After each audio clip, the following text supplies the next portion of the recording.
tam olarak çok şey de hatırlamıyorum. Benim okumam yazmam zaten yok. Sadece gördüklerimi yani duyduklarımı yani kadında hakkı var kafamda biriktiren şeyler.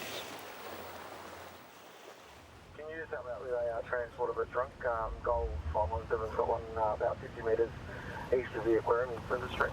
Human rights is policing. Policing is human rights. So when you come in and you risk assess, oh, there's a fight there, what are the issues that come into your head? The human rights framework will actually say to you, safety, safety, safety. Minimize harm. சோழந்தாங்க போயிருந்தப்ப அங்கே tea கடையில் தாழ்த்தப்பட்ட ஜாதிக்கு கொட்டாச்சியில் tea ஊற்றுவாங்க, நல்ல உயர்ந்த ஜாதிக்கு டம்ளரில் coffee ஊற்றுவாங்க. இதெல்லாம் ஏன் பண்ணுறீங்க? இதெல்லாம் சட்டப்படி தப்பு. ஹியூமன் ரைட்ஸில் கம்ப்ளைண்ட் பண்ணுன்னு ஹியூமன் ரைட்ஸ் பஞ்சாண்டி சார் ஃபோன் பண்ணி வந்து அந்த பிரச்சனையை சால்வ் ஆகிட்டான்.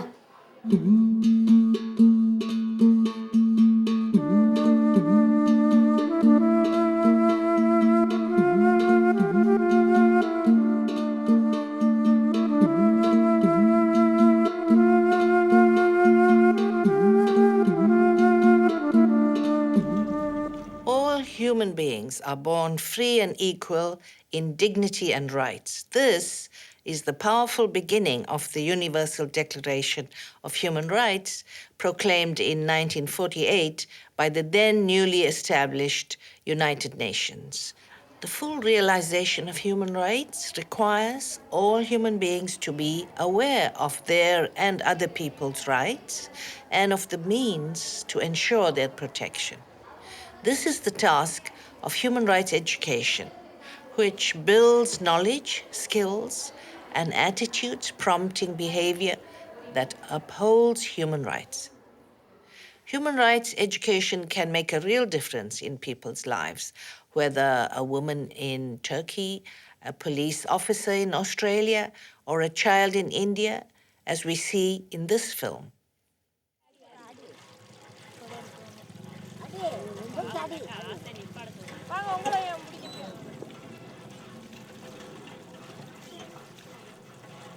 எங்கள் ஊரில் வந்து கள்ள வீட்டுக்காரங்க பல்ல வீடு தான் ரொம்ப சீப்பாக நினைப்பாங்க. குழாயில் தண்ணி பிடிக்க போனோம்னா கூட அவங்க தான் ஃபஸ்ட்டு பிடிக்கணும், அதுக்கடுத்து தான் நாங்கள் பிடிக்கணும். ஏன் நாங்கள் தானே ஃபஸ்ட்டு வருஷம் அப்படின்னு சொன்னாலும் நீ என்ன இவ்வளோ வாய் பேசுகிற, ஜாதி இந்த ஜாதி வச்சுக்கிட்டு இவ்வளோ இது பண்ணுற அப்படின்லாம் கேலியாக பேசுவாங்க.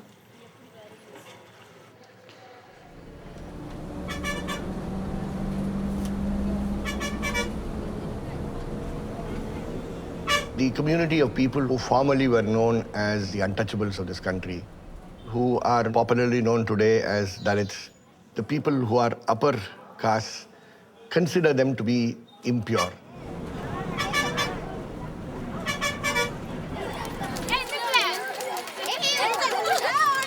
For a young boy running into school, just because he comes from the Dalit community, he may not be allowed to eat along with the others, because the spillover from his plate should not fall into somebody else's plate. And it is a matter which affects and hurts very deeply the soul of the Dalit. So we started with the word human rights, and then we tried to understand what was Dalit human rights. We understand that these are very powerful words. But who are we? Who are we? All those who are working for promotion or the protection of human rights of all people, they are all human rights defenders. Bomnakkanpatti ஆதிராவனால higher secondary ஸ்கூலில் வேலை பார்க்கும்போது இருந்து இந்த human rights training எடுத்துகிட்டு இருக்கேன். First starting வந்து 2001 திருச்சியில் நடந்த ஒரு ட்ரைனிங் தான் ஃபஸ்ட்டு ட்ரைனிங். அதுலேருந்து வந்து நிறையா விஷயங்கள் எங்களுக்குலாம் உலகத்தில் என்ன நடக்குது அப்படின்லாம் தெரியாது. இந்த ஹியூமன் ரைட்ஸ் அப்படின்றாலுமே எங்களுக்கு வந்து என்ன ஏதுனோடு தெரியாது. அப்படி இருக்கப்போ இந்த ட்ரைனிங் போய் நிறையா விஷயங்கள் கற்றுக்கிற முடிஞ்சிச்சு. Normally, the government won't allow any private organization to get into the school activities. It's very difficult in Tamil Nadu, even in India, whole India.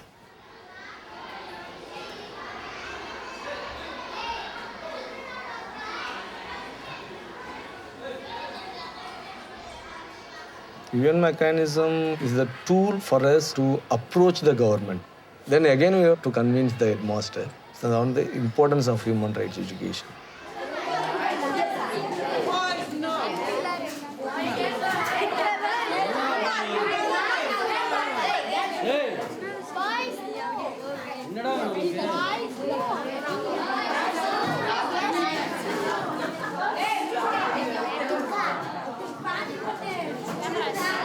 அதாவது வந்து குழந்தை உரிமை மனித உரிமை கல்வியில் வந்து குழந்தை உரிமைகள் நம்மளுக்கு பாடம் இருக்குது. விளையாட உரிமை, கல்வி உரிமை, பேசுவதற்கான உரிமை, இந்த வந்து எழுதி போடு சுதந்திர உரிமை, சுதந்திர உரிமை,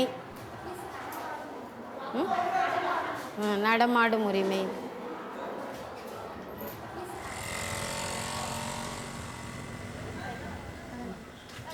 எங்கள் அம்மா வந்து கட்டடத்து வேலை பார்க்குறாங்க, எங்கள் அப்பா லாரி ஓட்டுறாங்க.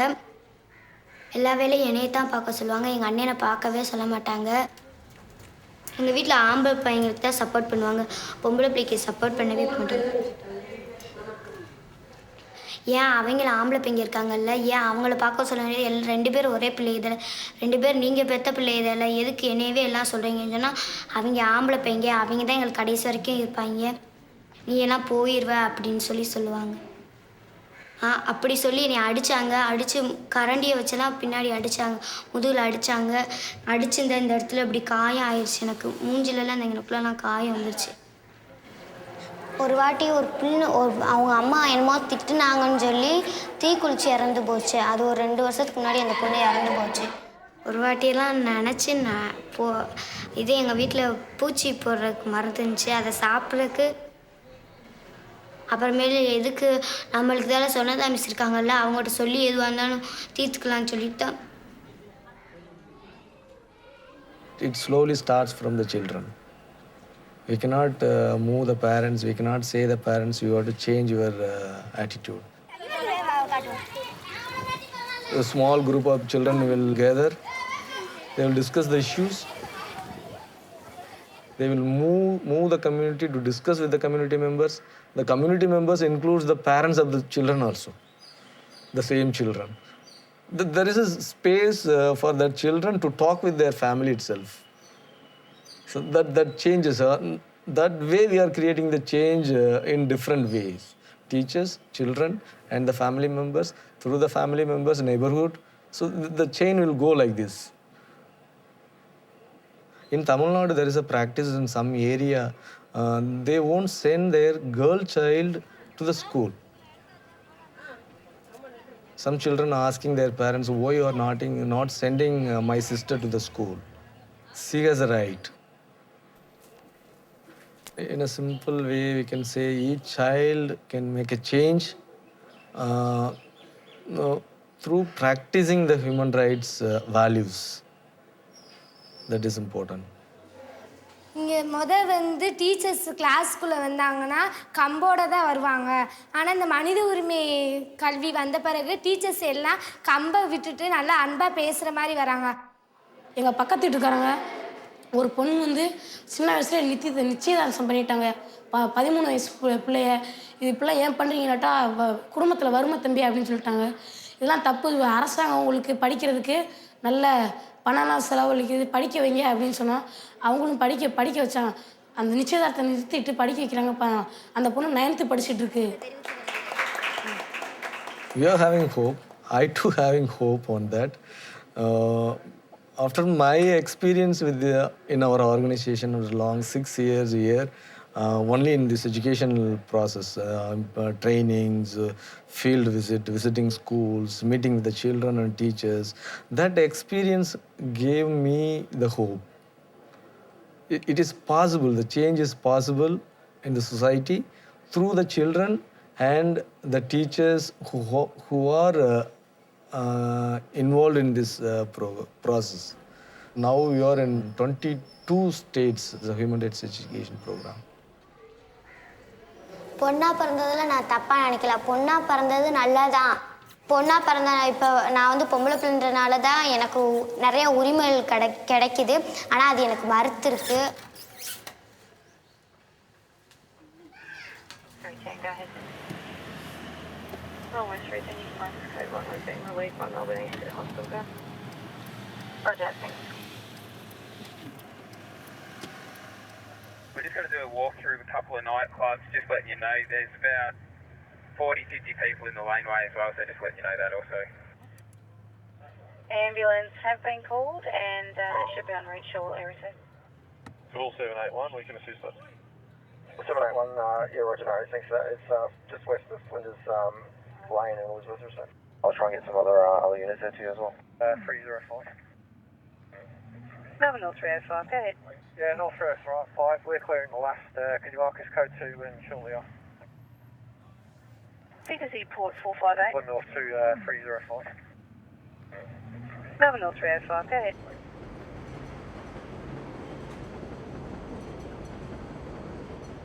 It was very obvious from the start that this piece of legislation was going to support the regeneration of policing as being focused on the community rather than us and them mentality. We felt that introducing a charter would send a clear message to the community about society's expectations of how they should treat one another. Australians have a very strong ethos around people deserve a fair go, and the concept of a fair go all round is a key part of our culture. And so talking about human rights in an Australian context is very much about giving people a fair go. It's about the balance of the needs of the offender, perpetrator, whichever language you like to use, and the balance of the needs of the community. But first and foremost, it was really about highlighting what has long been a part of our tradition and culture, which is around affording people dignity and respect and protecting people's rights.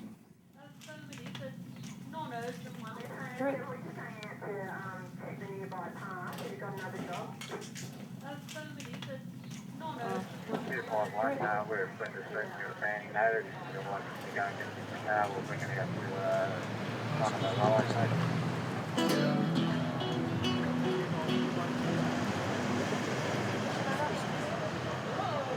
One of the challenges we faced was breaking down some of the perceptions that police might not be absolutely focused on human rights. Now, that might be because sometimes police have got it wrong.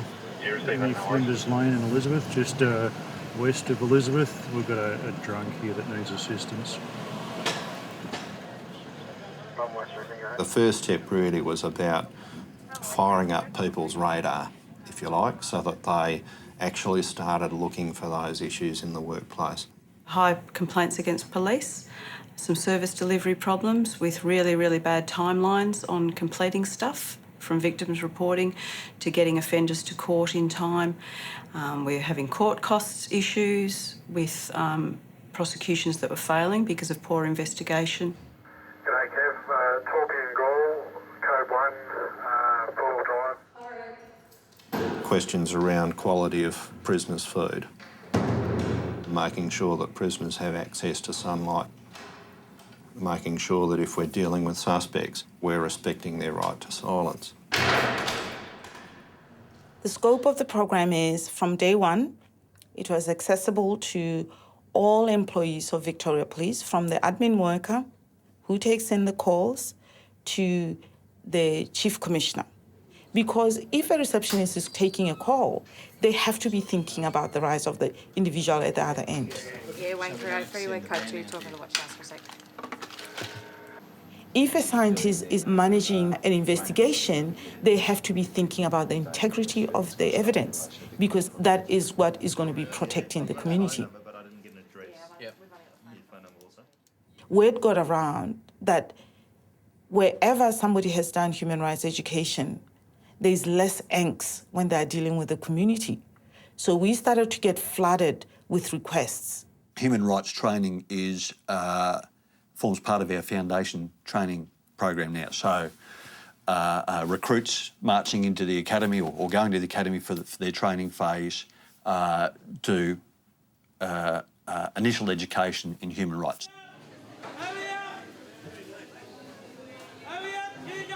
We certainly have to be conscious of the diversity in our community. Some have faced a pretty tough time on their journey here, many years in a refugee camp. Some have come from countries where law enforcement officers are oppressors. It certainly creates some challenges when we, as Victoria Police, are looking to deliver services. Since we settled here as a new immigrant, a lot of our youth, they were having problems, because difficulties of understanding how things is working in these countries. Once there is issue, they don't know how to sort it, whether with law or by themselves. Code forwarding printers between Margaret and Drummond. A simple complaint came in that the police were over-policing Sudanese kids. Our police force is predominantly white. However, we are not going to assume they're racist. We just have to make sure that they understand there's a difference between a person and their behavior. So the person is the person who needs to be protected. If there's behavior that is deemed to be illegal, then we manage the behavior. And that comes from the accountability that is brought about by the human rights framework. Why am I doing this?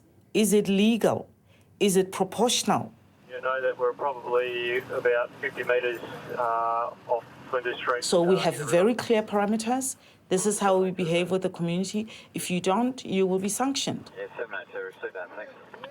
The policeman came down there, and I'm like, oh, what did I do? Or is there any problem with the boys, or what's happening? Then, and it's like, no, we just want to talk to you about something. There's a program we're running.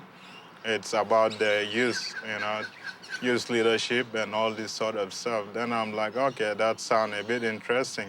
We emphasize that human rights are about respect and dignity. And we emphasize that the only difference from culture to culture is how dignity and respect are articulated. If I was to nominate one key thing that's changed, there is now a common language around this stuff.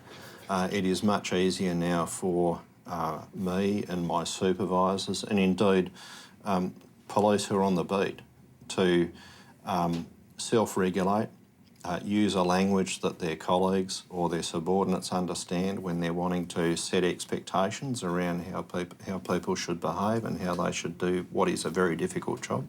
It's given us a range of dividends. It hasn't actually been a chore. It's actually been a bit positive to allow us to do our job better. Over the past 12 months, right across operational policing, there's been on average a 30% reduction in complaints about police conduct. From that time, I started to know more about police. Here it's all about, just a uniform. They put the uniform on. That's the difference between me and them. But once there is no uniform, it's just a normal person like you and me.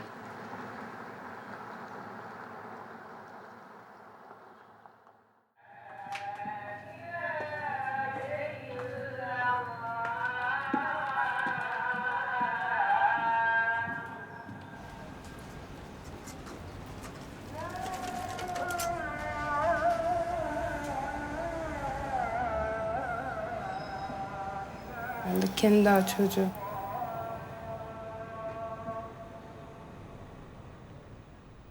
Benim evliliğim görücü usulü oldu. Ailem istedi. Yok dedim o zaman, ben daha yaşımda başımda. Ben de kendi daha çocuğu.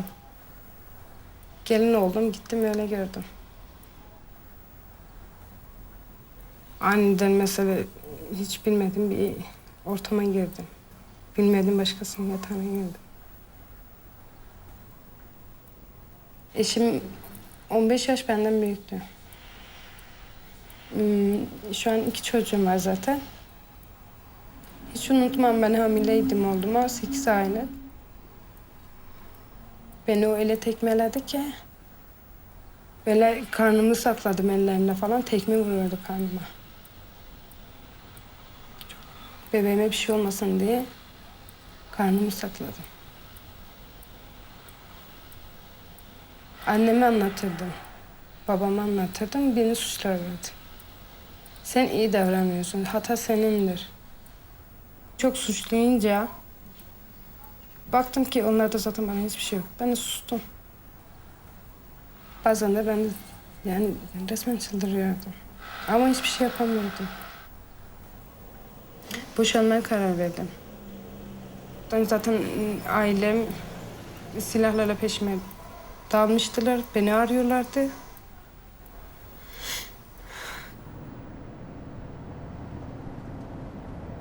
Vakata gönderdi. Vakata geldim işte.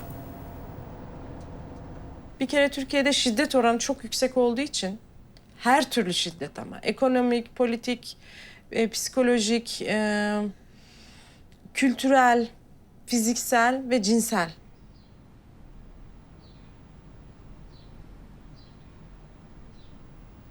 Yani bu zulmü, bu şey yaşamayı hak etmiyorum. Ve benim gibi bir sürü insanlar da var, kadınlar da var. Çok gördüm ben çevremde. Eğitimle giriyorlar. Müjgan ablam vardı. Ben de sordum. Gül abla dedi ki bana istiyor musun katılmayı? Dernektekiler. Ya istiyorum dedim. Okumam yazmam yok ama bakalım dedim. Bir deneyeyim dedim. Ne öğrenebilirim? Ve başarabilir miyim?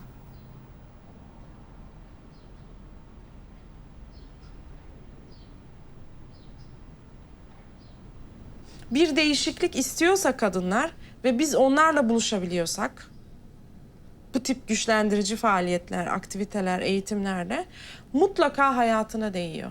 Ne yapıyor? İşte dediğim gibi eğitim hayatına devam etmek istiyor. Evliliğinde sorun varsa bu sorunu çözmeye çalışıyor. Kocasıyla, çocuklarıyla, aile içi iletişim konusunda daha bir güçleniyor. Bu eğitim sonucunda ulaştığımız kadınlar, bu eğitimi alan, kendi varlığını hisseden kadınlar bir adım daha öteye gittiler. Bir adım daha ilerisini görmeye başladılar. Daha fazla insanlarla ilişki kurarak devletin bazı olanaklarından daha fazla yararlanma isteği ve arzusu duydu. Eğitim hayatlarına geri döndüler. Yani iş hayatlarına tekrar geri dönenler oldu. Bunlar çok önemli adımlar aslında. O eğitim çok güzel. Konu üzerinde işte konu. Gittikçe açıldı. Gittikçe yani baktık ki daha rahat, daha güzel. Ve düşünüyordum ki ay benim bilmediğim ne kadar çok şey var. Hiçbir şey bilmiyorum ki zaten. En azından neye sahibiz? Neye sahip olabiliriz? Güç topluyordum. Yalnız değilim diye. Düşsem bunlarla atarlar bana.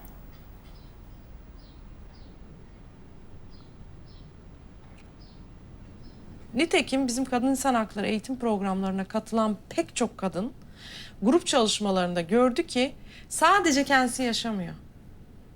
Gruptan pek çok kadın bunu yaşıyor. O zaman o kadar rahatlayıp o kadar kendilerini iyi hissediyorlar ki suçluluk duygularından arınıyorlar ve daha güçlü hissediyorlar. Çünkü diyorlar ki bu benim hatam değil.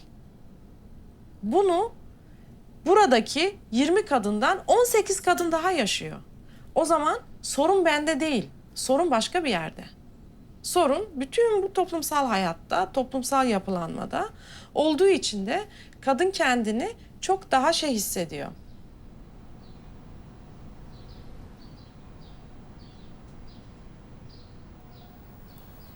Çok mutlu oldum kimliğimi bir adım değiştirmek. İsmi Evrim, şu ismimi Gül bıraktım. Şu ismimi Gül bıraktım diye çok gülmek istiyorum artık. Yani gülmek istiyorum. Dünya yani her yerdeki bütün kadınlar yani diyorum. Dünyada her tarafta yani. Kimi gören.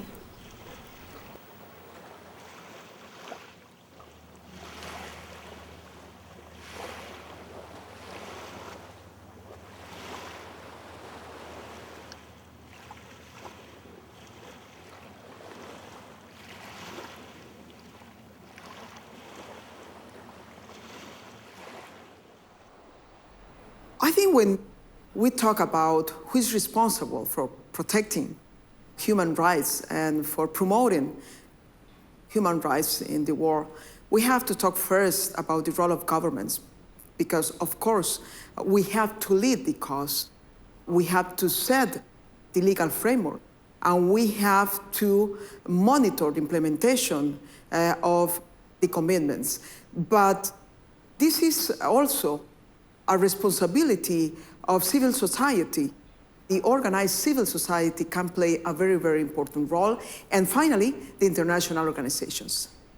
Human rights education has to become everybody's collective job. And we are trying our best. I don't think we are anywhere successful to the extent we thought we would be successful.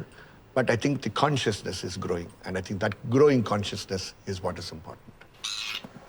மனித உரிமையில் படித்தனால டீச்சராகவும் ஆசை. அதுபோல் சொன்னதா teacher மாதிரி மனித உரிமை டீச்சராக இருக்கிறது தான் எனக்கு ரொம்ப ஆசையாக இருக்கும்.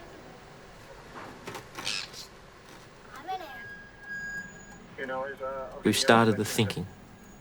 I'm not yet confident that I've got every single one of my members who, every time they go on patrol, it's just a natural reaction to be considerate towards individuals' human rights. When I'm confident that I've got that, then the work is done.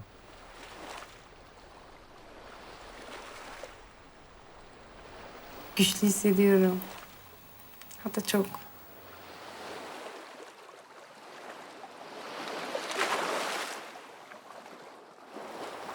Başka kadınlara da yardımcı olabilsem daha çok mutlu olacağım.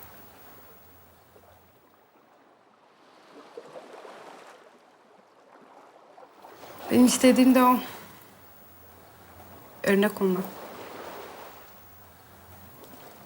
Onu başarmak. İnşallah başarırım.